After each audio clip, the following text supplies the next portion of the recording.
தனி தீர்மானத்திற்கு ஆதரவு கருத்து தெரிவித்து அனைத்து மாமன்ற உறுப்பினர்களுக்கும் எனது நன்றியை தெரிவித்துக் கொள்கிறேன்.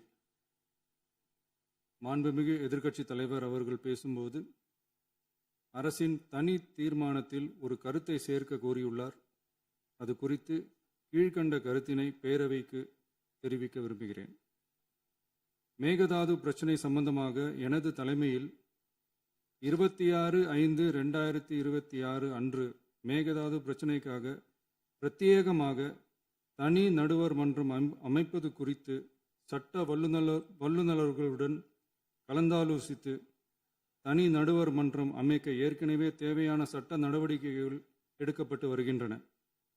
எனவே எதிர்க்கட்சித் தலைவரால் அளிக்கப்பட்ட கருத்தினை 4வது பத்திக்கு அடுத்து கூடுதலாக சேர்க்கலாம் என மாண்புமிகு பேரவைத் தலைவர் அவர்களை கேட்டுக்கொள்கிறேன்.